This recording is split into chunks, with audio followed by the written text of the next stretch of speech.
Good afternoon. Afternoon, people. Quick video. It's 5 p.m. here. Double check something. Quick video. There he is. Cool. Listen. I'll talk about something real quick. I do mean quick. I will not be doing a long-winded speech today. Happy Monday. It's 5 p.m. here. I just got off work. Good day.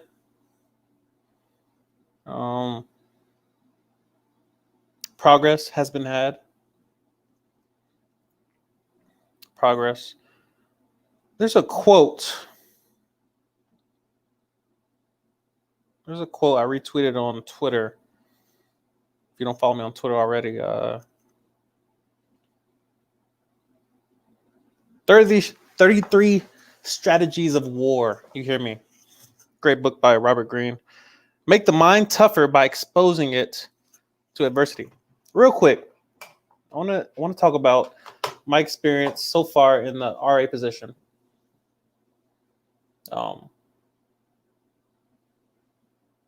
First things first. Check out the 30 millimeter Sigma lens 1.4. Trying something new. Experimenting. I've had this lens for a minute. Usually use it for photo shoots. But let's try a tighter shot today. So yeah, let's try some things. Anyway, make the mind tougher by exposing it to adversity. I cannot seem to remember a time where I've had a smooth transition into better, if that makes sense. Transition into improvement or a better job, better situation. If I think about my entire Air Force career, dating back to basic training, every position I was placed into was turbulent. It was learn how to swim or drown. I can't seem to get a smooth transition into anything, but yet I excel. My issue with it is that it works every time in terms of the way I need to learn a job, how I need to assimilate. Makes me better. I work better with immersion. If I were to move to a different country, it would be best that I was just placed in the middle of nowhere and figured it out. It's just how my mind works. It works, historically. Basic training, thrown into the dorm chief position, figure it out. Lead, my guy, just figure it out. Tech school, thrown into different learning situations where I did not know how to study, didn't know how to retain information, and I had to figure it out or fail or leave, go home. First duty station, Andrews Air Force Base. A lot of people learn that same way in terms of being thrown to the counter, thrown to the customers. You're at their beck and call. You're at their mercy as they, bestow upon you their woes, their financial issues, their mismanaging, or, just the ignorance that comes with not knowing the regulations that surround every single little variable. And so with that, as I reflect on my experiences, I've noticed a pattern that it's almost hard to fail.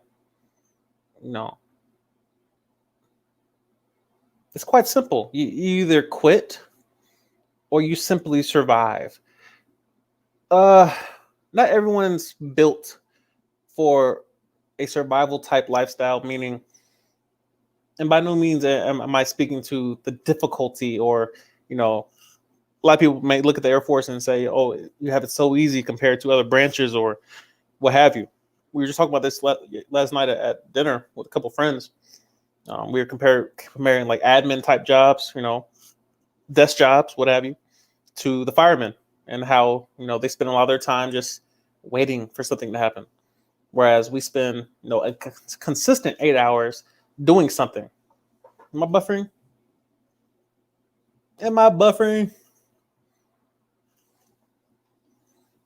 You know what? See, I pay all this money for Wi-Fi.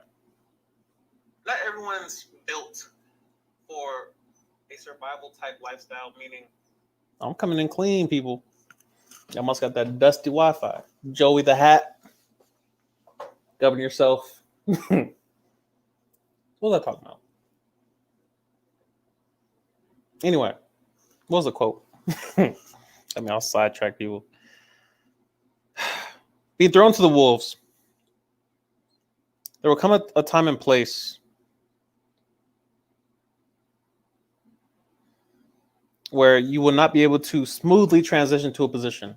That's been my experience for most of my career. Your day is coming. Your day is coming. I look ahead. I look ahead, and I'm worried about certain, there's certain responsibilities that come with an extra stripe on your chest. You hear me? Y'all can't see it, but we different a little bit. You see me, we different a little bit. My pay hasn't reflected as much. I still have to go to ALS, but my commander said he wants me to be different. So he said, go ahead and put this on. Why is it buffering people? Who has Boingo? You know what?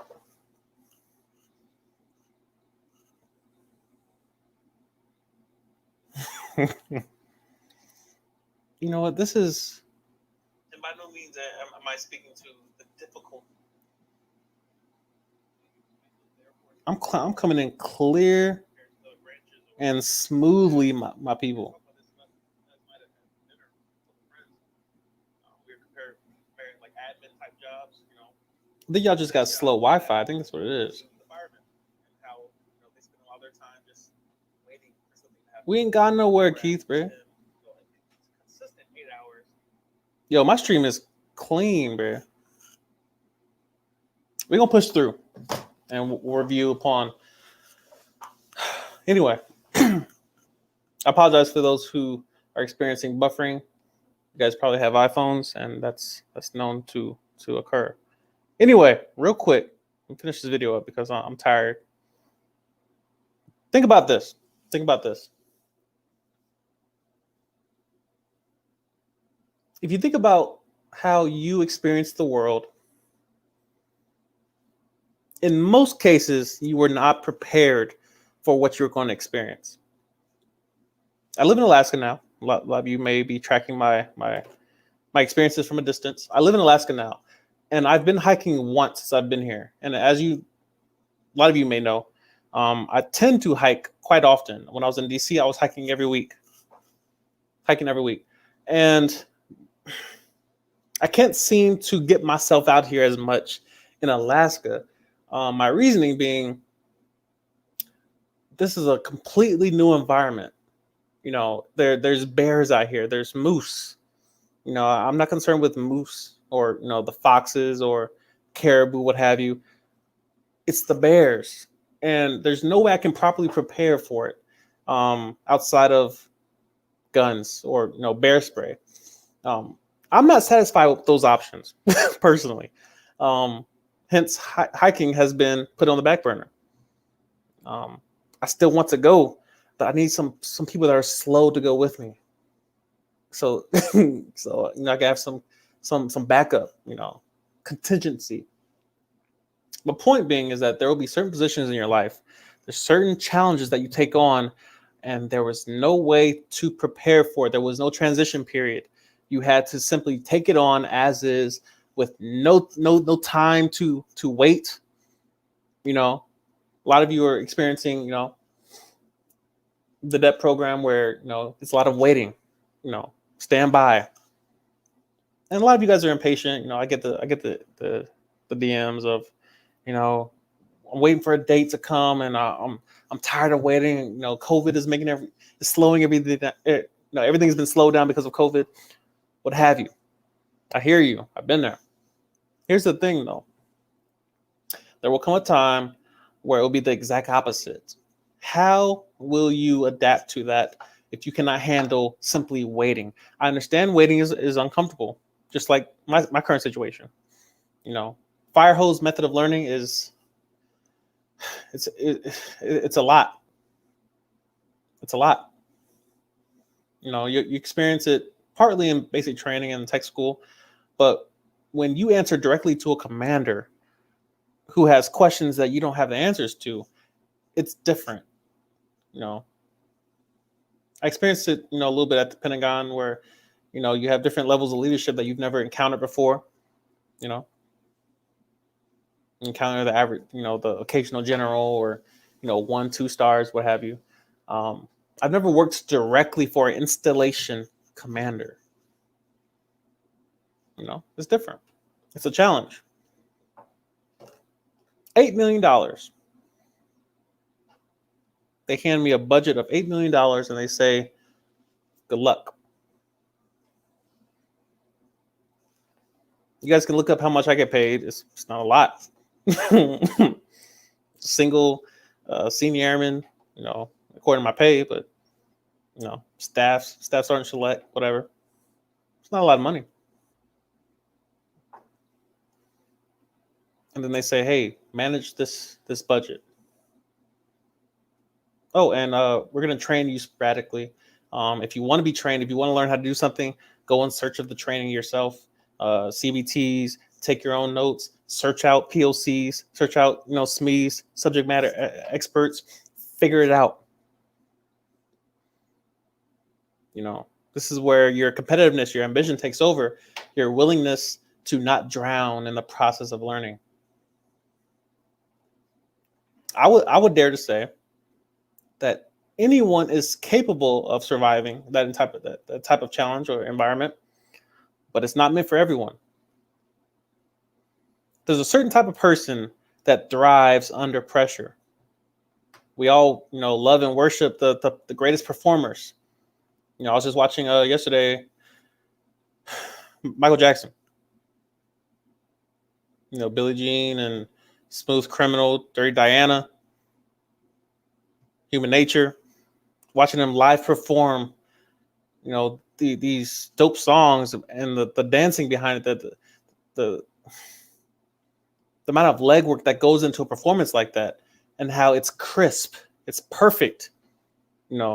Everyone's on the same page. The music, the timing, everything is perfectly choreographed. And as I watch it, amazing, I'm like, thousands of people, millions of people watching on the internet, but thousands of people in attendance. And you watch this person perform because of the preparation. But then you have, athletes who perform on the spot in real time in front of live crowds. And the only preparation they had was in terms of muscle memory, in terms of doing a task repeatedly. But then during the real time, during the actual sport, the actual event, all these different variables that you cannot prepare for. Another human mind. Imagine Michael Jackson trying to dance and someone playing defense. Like it's different. But imagine showing to a game and you have to perform on the spot. That they call it clutch, but I call it consistency. It's to me, it's amazing. And something I think about when I'm sitting at my desk. And again, these are not the biggest. It's not apples to apples. But in my mind, it is. In my mind, it is.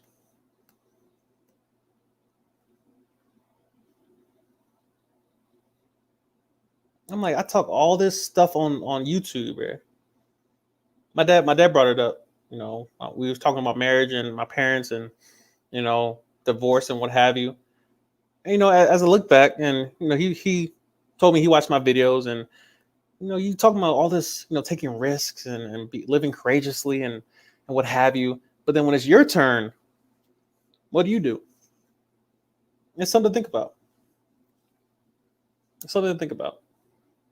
It's something I actively think about when I show up to my desk to simply do my job. But at the same time, there's a certain amount of pressure that comes with it because I'm learning on the spot. Every question is something new. I've never been stationed overseas, and there are different entitlements that come with being stationed overseas. And so when I get a question asked about, what about this entitlement? And I've never researched that entitlement because it doesn't apply to, stateside bases, CONUS bases. And I have to go in search of certain answers. Again, it's not that deep, but think about the background logistics behind a certain interaction. Where does your mind go when pressure is applied to you on the spot? If I were to start my life over, choosing first of all, I will start in high school and actually learn how to study, apply myself, But secondly, if I were to choose a career over again, I would probably go into the mental health field or become a divorce attorney, knowing what I know now.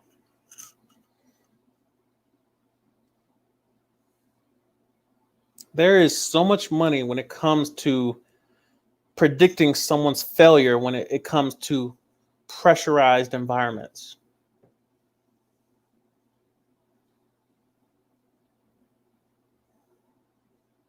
If you think about it, humans are the most intelligent beings on the face of the earth, and yet we're probably the weakest. Because our potential far outweighs any other organism walking the face of the earth. But then if you look at our actual actions and our mindsets and our weaknesses,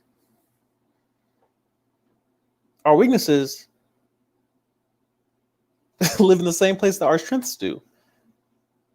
It's wild. Your mind is your greatest asset, but if you have a weak mind, I don't know. I felt more alive since July 1st when I arrived on base. I felt more alive in that span of time, roughly, than I have maybe the last month or so working at the Pentagon. Because at the Pentagon, I was comfortable. I knew my job. I knew my responsibilities more or less. And so when I got in a routine, wake up, go to the gym, wake up, drink coffee, whatever, make a video, get to work, sit at my desk, do my job, whatever. It's routine. Your mind falls asleep. It's on cruise control. Then I come here and everything is new. Nothing is muscle memory. Everything is discovery. You now are living in a place where your mind is fully engaged, it's active.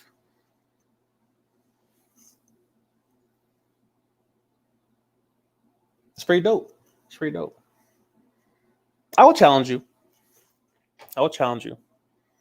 to go in search of an anti-fragile experience, opportunity, an anti-fragile opportunity. I won't go into all the details of what it means to be anti-fragile, but in short, an experience that can only benefit you. That if you fail, there's only upside. Only upside. It's rare. It's rare. It's not often that you'll come across opportunity that only benefits you, both in failure and success. Meaning you need to plan your risk taking. Plan your discovery. If that even makes sense. Plan your discovery.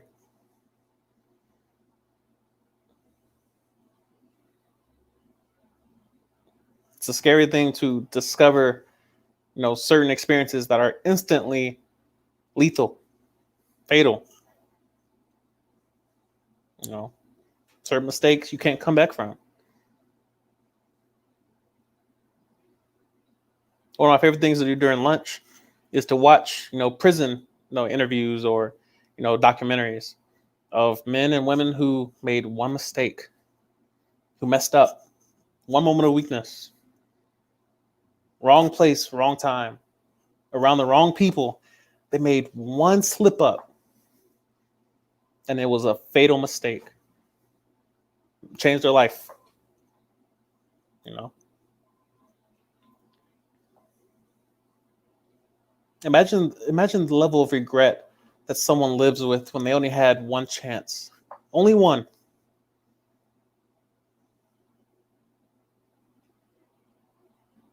After watching a video like that, a couple of videos like that, and then you go back to work after lunch, it's a whole new energy you have. You know, you have a new appreciation for coffee sitting on your desk with a fan blowing at you, and you're just sipping on the Joe. You log in and you play your music, put your headphones on, and you just zone out and you start working. It's not my idea of a vacation. It's not my idea of a dream life to show up and work a 9 to 5, 7 to 4, 7 to 5, 8 to 5, whatever. It's not my idea of a dream life. But you have a new level of gratitude for what you consider choice, because it is a choice to wear the uniform. You know,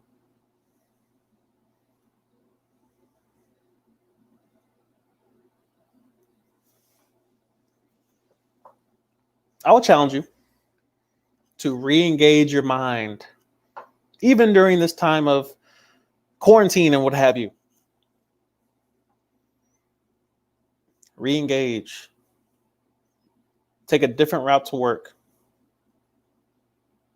Change the wallpaper on your phone.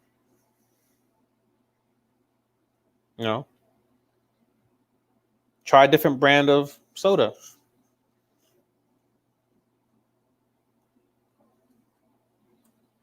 I've been switching my wardrobe up almost completely. I changed my room around. As you can see, it's a different view of my room. I'm re-engaging my mind, meaning when I get dressed, I know where my drawers are at. I know where I keep my socks and my drawers, t-shirts, what have you. But when I change my room around, I can't just go about the same patterns, the same routine, because something's out of place. Meaning my mind has to re-engage now. So the simplest of tasks now are mind engaging. My energy is now required. Keeps you awake.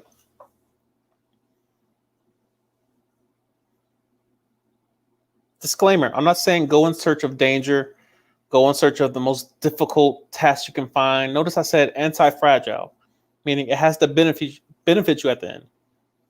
The opposite of anti-fragile is, well, actually, it's not fragile. There's several definitions. I made a video about that. Go check that out. Anti-fragile.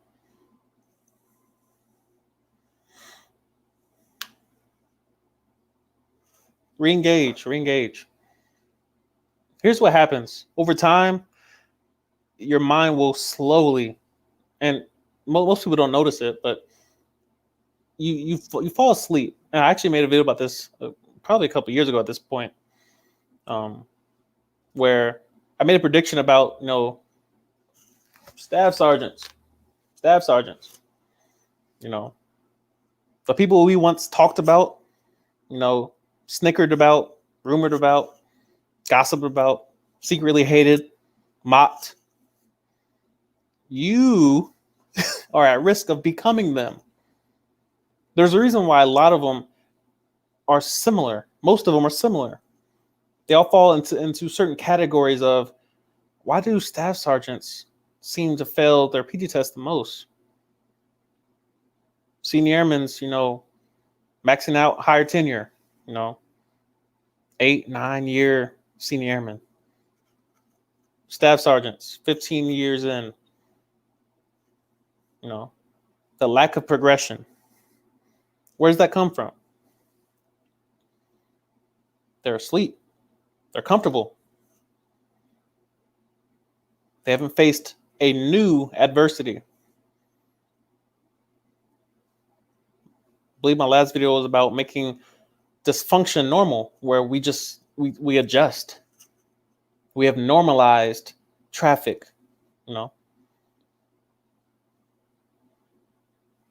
If you think about how people can get tattoos over their face and just all over their head and on their neck, their eyeballs, their tongue.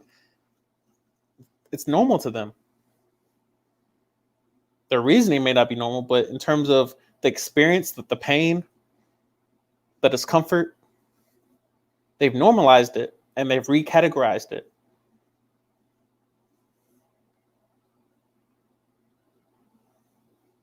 You notice you get too many tattoos, you no longer see art. You just see a different shade.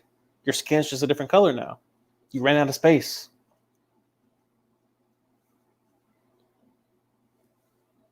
Luckily, our mind is not like that. You can constantly engage in a new pattern,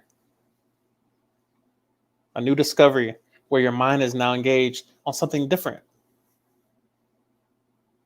You'd be surprised how beneficial it is. On weekends, I am not usually around this base. I am in my car somewhere, headed somewhere. There's so the top 3 cities in terms of population in Alaska are Anchorage, Juneau, and Fairbanks. Anchorage is around 4 to 5 hours away from here. Juneau is only accessible via plane and boat. There's no roads leading in or out. And Fairbanks is about an hour away. Well, it is my weekly challenge to venture out and go try something new every single weekend. It's nothing big. It's never something, huge and noteworthy, but it's something different to help me re-engage. Because at some point, and this is what I love, this is what keeps me going in terms of experiencing a new job. And I said this video was going to be long. Here we see. The one thing that gives me hope in terms of reviewing my past victories is noticing and remembering that at some point, this new adversity that I call my new current job, working for the Space Force. For those of you who are curious, I'm still Air Force. I work for the Space Force. I'm actually the first, resource advisor for 13th Space Warning Squadron under Delta 4. We're here. The first. And we will leave a legacy. But at some point, this job will become normal. This job will become just an everyday, show up to work, fix my coffee, log in, pull stats of funds. It'll just be normal. Oh, we trying to buy this? Cool. Put it in. It'll become normal. And that's when it becomes dangerous. Winning is dangerous to the human mind. That's why people love Kobe. Shout out Kobe. Rest in peace, my guy. I posted Sunday. A lot of people thought I was, experiencing something bad. Shout out to everybody that said was good to your boy. Nothing bad happened, but I realized what Kobe had and why people admire him so much is that he was able to win and still remain hungry for more. And think about this. It wasn't more of something different. It was more of the same. He won multiple championships when that was the highest goal you could attain. The highest award you can get was a championship ring. And he just wanted more of the same. What would make someone do that after you get the actual... This channel is coming up on 10,000 subs. I remember when I was waiting for 100. Bro, if I can just get 100 people to just hit the button, bro. I thought 200 was just a milestone. Oh my goodness, bro. Imagine 200 people in this room listening to me talk.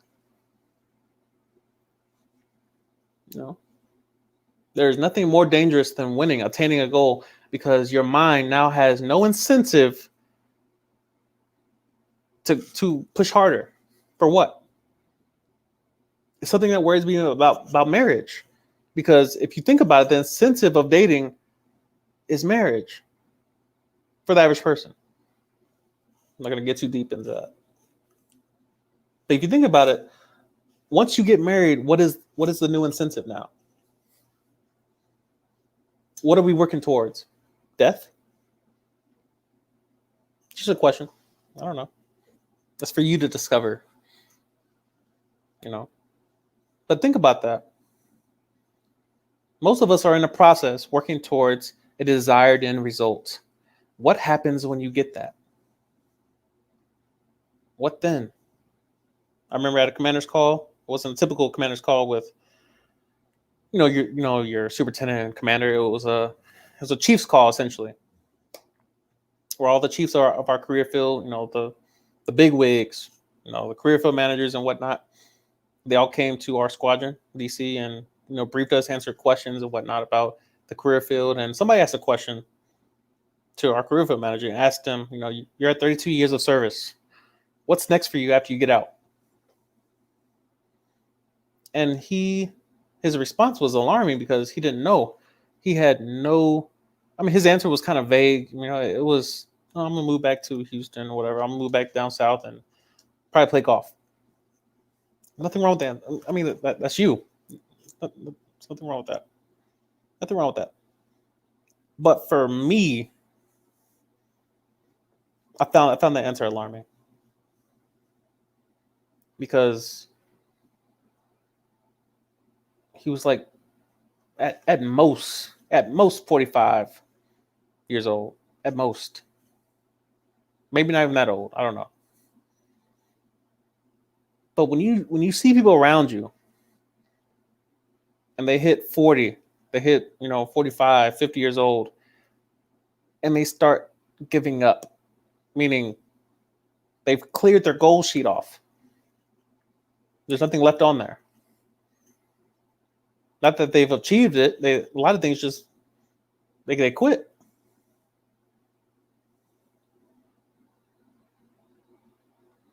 You could live another 50 years and you've quit. By no means am I dismissing biology,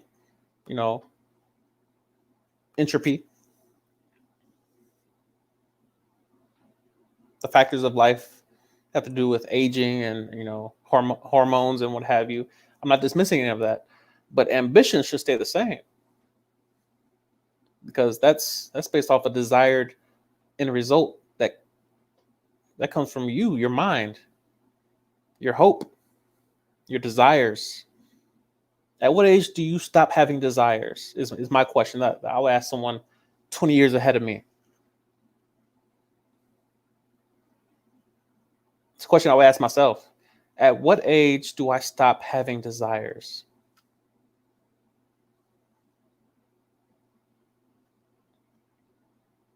At what age are you too old to form new desires? I don't know.